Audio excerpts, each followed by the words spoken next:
Nascer é tão simples e natural que não chegamos a lhe dar a devida importância. Nós percebemos como uma data, um número, marcando um dia em uma agenda qualquer. Se nos fosse dado a capacidade de mergulhar nas dobras do tempo, ver esse dia nascer e formar-se no confim dos séculos, talvez entenderíamos o valor de um único dia.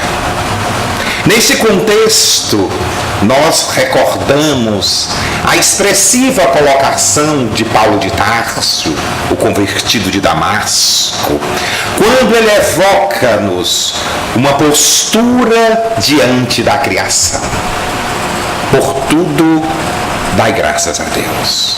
Vinícius de Moraes, conhecido, codinominado o Poetinha, não por possuir uma estatura diminuta, mas pela maneira com que lidava com as coisas, sempre no diminutivo, em seu poema O Incriado, ele faz uma ressalva que convém colocar.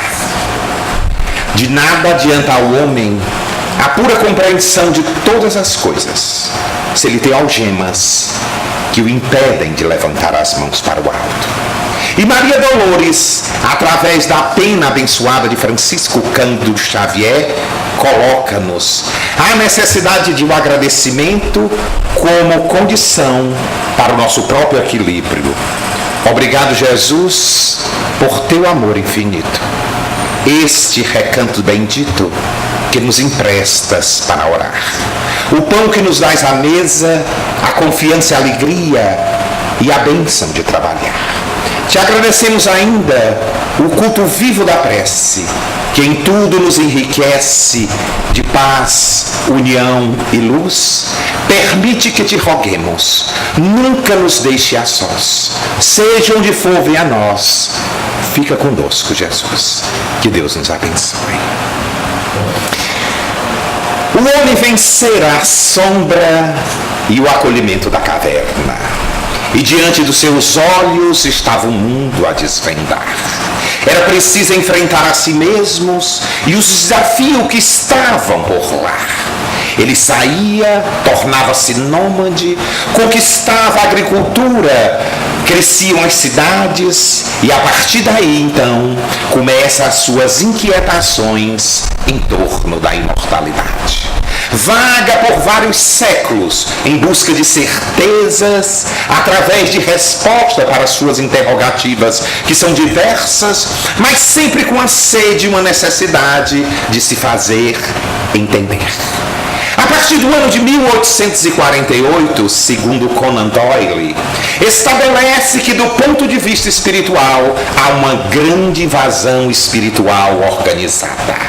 É como se os espíritos que até então permaneciam no além-túmulo resolvem de forma sistemática chamar a atenção de nós, encarnado, para as realidades em torno da imortalidade da alma. Conan Doyle estabelece o ano de 1848 como um período histórico.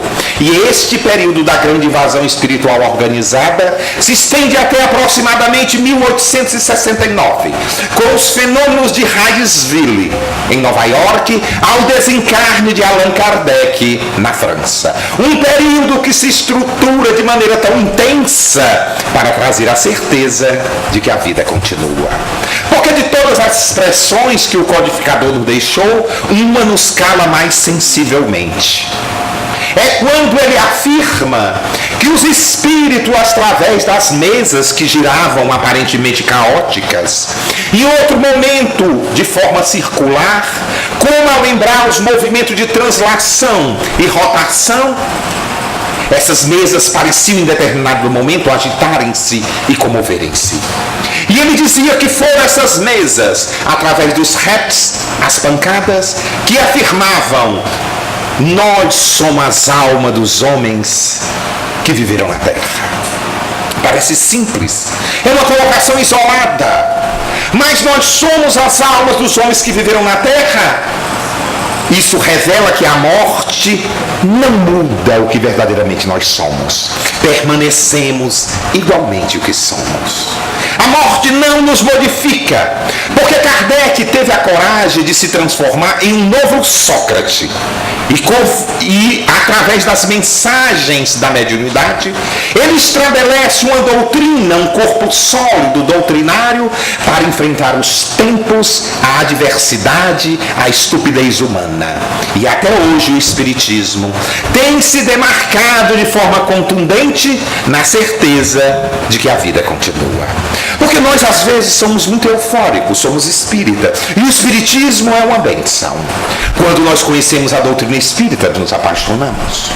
Porque ela nos traz tanta certeza, a vida continua.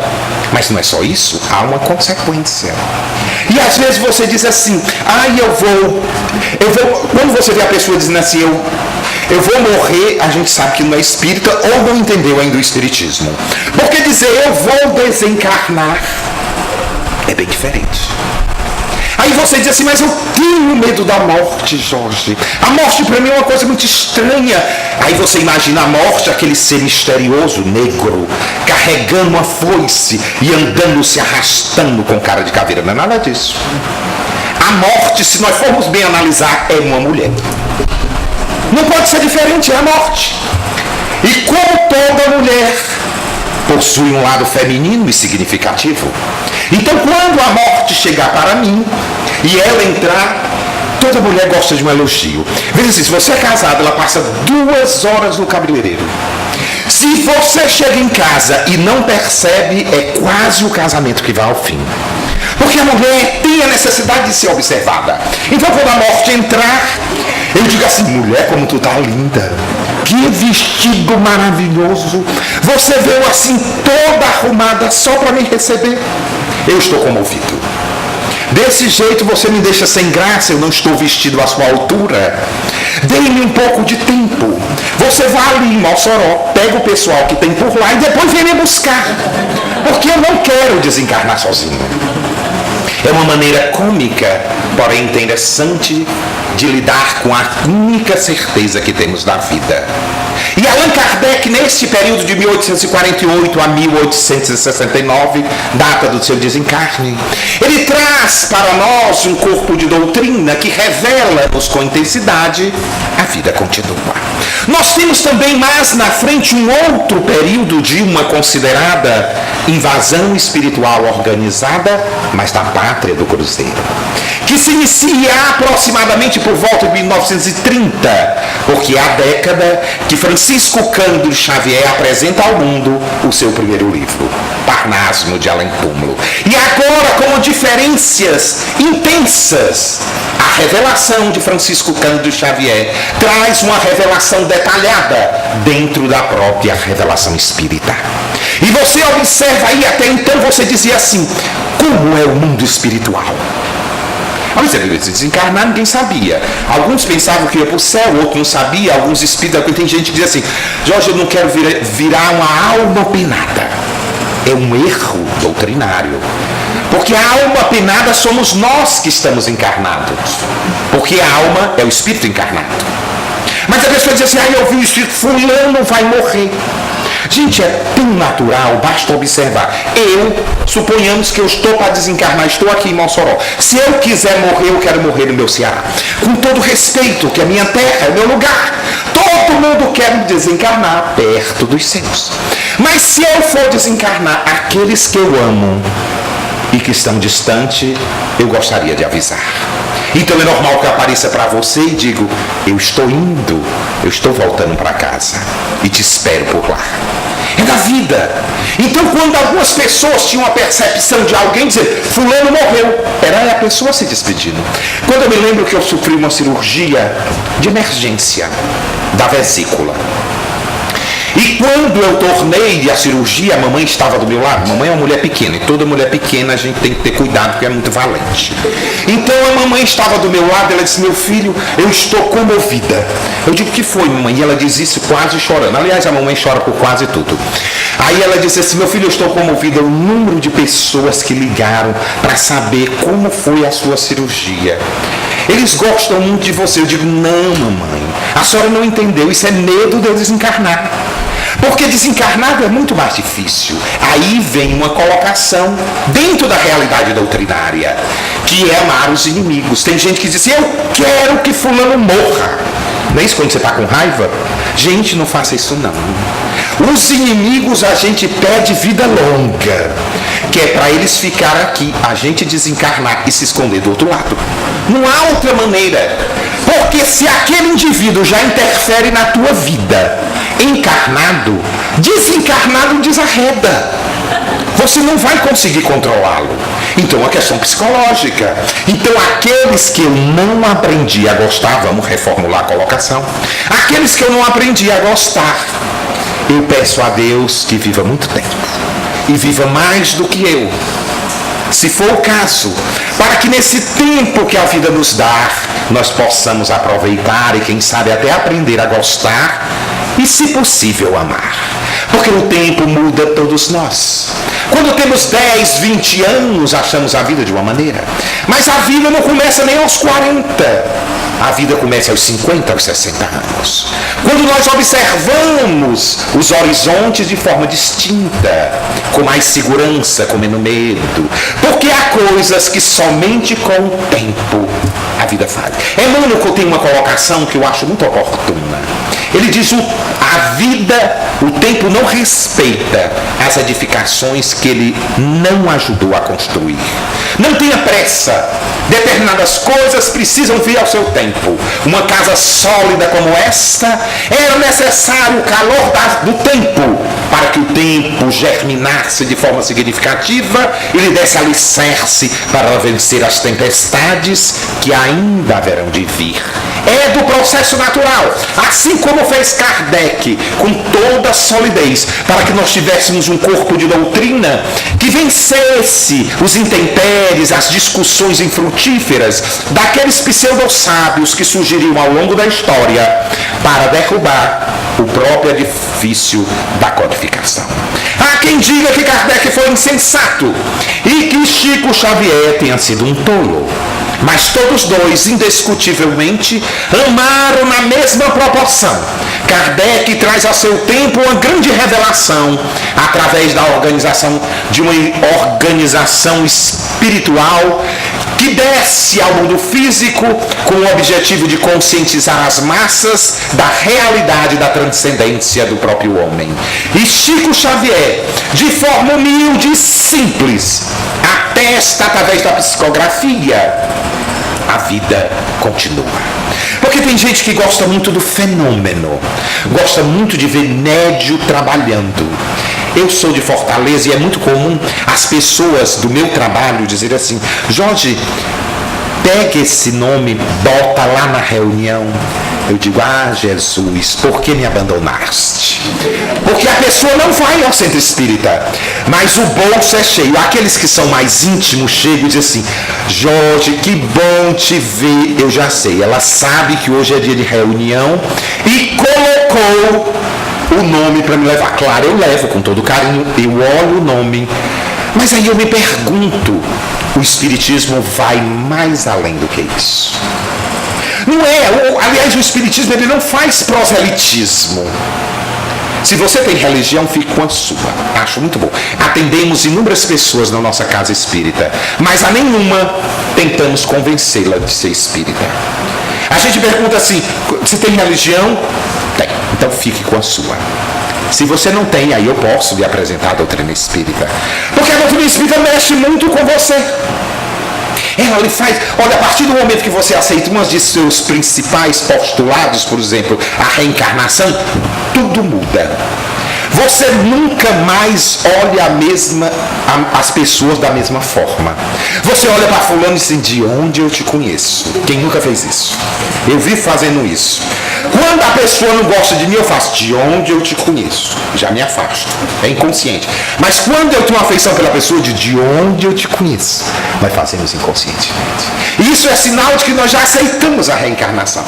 Então, de certa forma, todos nós um dia nos conhecemos. Agora, uma coisa mais bonita e histórica para ser derrubada é que com a reencarnação nós também de certa forma vencemos o machismo. Porque tem homem que acha-se muita coisa por ser macho, né? Muito bem, é natural. Mas que você for analisar na questão 200 do Livro dos Espíritos, Kardec é fantástico. Ele diz assim: os espíritos têm sexo. Ele podia ter perguntado qualquer coisa, mas ele resolveu tocar nessa questão. Talvez fosse para atingir nós hoje. Porque tem gente que diz assim: eu sou homem na outra encarnação, homem depois sou homem. De coitado, não vai evoluir nunca. Sou bem simples. Eu digo logo para que ele aprenda que só há uma possibilidade de evolução: é a experiência no sexo. Porque nada se compara ao calor da testosterona. Mas convenhamos que o estrogênio intensifica, de certa forma, a experiência humana. A mulher mais sensível, ela vive mais do que nós, suporta mais do que nós, mas não são superiores, porque os espíritos são os mesmos, absolutamente os mesmos. Então trate bem sua mulher, se você estiver encarnado no corpo masculino, para que você não tenha experiências desagradáveis. Porque antes de ser homem ou ser mulher, é um espírito em busca de evolução.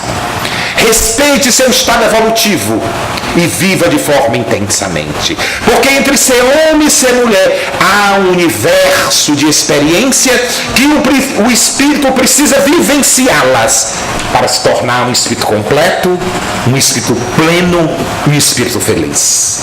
E aí você traz a realidade que Chico Xavier, em seu primeiro livro, que é Nosso Lar. Gente, depois que eu li Nosso Lar, eu posso confessar um negócio para vocês e rogo que vocês não passem adiante, porque é um segredo. Eu passei até medo de desencarnar com fome. Eu acho que deve ser um suplício. Então toda noite eu janto, embora minha nutricionista diga o contrário. Mas eu como porque dormir é de certa forma morrer. Eu não tenho certeza se for acordar. Então eu como porque se eu desencarno e do outro lado já chego com fome, é um desespero. Porque quando eu vi André Luiz naquele sofrimento, com aquele caldinho ralo e umas frutinhas materializadas de uns fluidos mais densos, eu digo: eu não quero morrer agora, vou ficar por aqui muito tempo. Então quando eu almoço bem, eu digo: graças a Deus. Porque do outro lado há uma necessidade de reeducação. E a vida é apenas transformação. Então é preciso colocar na mente que um dia nós temos que partir. Eu vou voltar para casa. Eu passei uma experiência muito amarga no exercício de 2015, ano passado. Após aproximadamente 70 anos, minha mãe desenvolveu novamente a velha asma que lhe era companheira.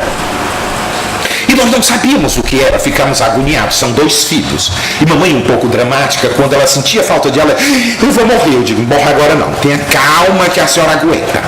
E por fim, resumindo, a mamãe diagnosticou-se que ela estava com um buraco no coração. Eu digo: ai, mulher, tu merece muita coisa. O que foi que tu fez? O médico, no dia que nós fomos ao médico, a cirurgia era uma cirurgia delicada, o médico disse: a senhora tem 10 anos de vida, no máximo, se não se operar. Chovia torrencialmente em Fortaleza. O trânsito era para a gente expurgar todas as nossas falhas. Conseguimos chegar da Washington Soares para o bairro de Fátima, onde minha mãe reside até hoje. E quando entramos, mamãe sentou no sofá, eu sentei no outro. O meu irmão dá muito mais atenção diretamente às suas queixas. E a mamãe diz assim: ai, eu vou morrer, meu filho. Eu digo: eu também. Ela disse: meu filho, eu vou, o médico disse que eu vou durar só 10 anos. Eu digo: mamãe, se eu soubesse que tinha 10 anos de vida, numa certeza clínica ou mesmo espiritual, o que é que eu não faria? Eu faria tanta coisa, eu ia viver a vida de uma forma muito intensa. E cada dia seria um novo adversário. Uma nova experiência quando o sol desponta no monte e espalha seus cabelos dourados, jogando luz por sobre a terra inteira. Eu ia recomeçar com a mesma intensidade e fenecer no crepúsculo de cada dia. Eu ia viver E falei. Ela disse: mamãe, daqui a 10 anos, sua neta tem 22 anos. A senhora disse que só queria viver até ela completar 15. Então, a senhora já vai estar com 86 anos. Mamãe, está na hora de ir. Ela disse assim, e eu vou lhe dizer uma coisa, mamãe, que é da psiquiatria. A gente não pode entrar no drama da pessoa. Aí eu disse para ela assim, olha, e eu espero que a senhora vá antes de mim. Ela arregalou os olhos, como quem diz assim, se eu tiver que escolher, eu prefiro ir do que a meus filhos, como toda boa mãe faz. Aí neste momento, minha tia, que é uma tia um pouco queixosa, gasguita, dessas emotivas, abriu a porta do apartamento e já entrou gritando: Zinaide, você vai morrer. Aí a mamãe diz assim: você também. Foi ótimo. Mamãe fez a cirurgia, está ótima, maravilhosa. Eu acho que ela vai me enterrar. Eu tenho quase certeza disso. Ela venceu aquele momento e também venceu o medo da morte. Prepara-se, porque um dia todos nós temos que ir. Historicamente, a doutrina espírita surge do ponto de vista mais intenso a partir de 1848, quando num vilarejo singelo, em uma família metodista, 2 crianças aproximadamente se comunicavam através de pancada nos fenômenos de Hydesville, em Nova York. Posteriormente, a partir de 1853, Allan Kardec tem contato diretamente com as mesas girantes, inquieta-se e questiona e chega a afirmar que uma mesa não tem cérebro para pensar. Posteriormente, cede-se à convicção e vê naqueles movimentos um corpo de doutrina que precisa ser analisado e estudado. Deixa sua obra base, o alicerce que posteriormente será multiplicado por aqueles que beberem daquela água cristalina. Desencarna de forma precoce, já que todos que conviveram com ele viveram mais de 80 anos. Kardec desencarna bem mais cedo, gastou-se intensamente para que nós tivéssemos a terceira revelação. E aqui no Brasil, a partir de 1930, nós inauguramos uma nova era de sensibilidade, onde Allan Kardec, agora redivivo através da pena iluminada de Francisco Cândido Xavier, traz para todos nós, de uma forma desnuda, transparente, lúcida e inconfundível, a certeza de que a vida continua. Chico Xavier, que viveu 90 anos, aproximadamente um pouco mais, deixou para nós um legado inconfundível da certeza que um dia todos nós voltamos para casa. E nós que conhecemos a doutrina espírita e nos encantamos através do seu verbo encantador, dos seus princípios basilares, desde a imortalidade, a reencarnação, a existência de Deus, a comunicabilidade, nós revivemos a expressão de Maria Dolores, quando ela nos diz: obrigado, Jesus, por teu amor infinito. Este recanto bendito que nos emprestas para orar. O pão que nos dás à mesa, a confiança e a alegria e a bênção de trabalhar. Te agradecemos ainda o culto vivo da prece, que em tudo nos enriquece, de paz, união e luz. Permite que te roguemos, nunca nos deixe a sós. Seja onde for, venha a nós. Fica conosco, Jesus. O nosso muito obrigado e que Deus nos abençoe.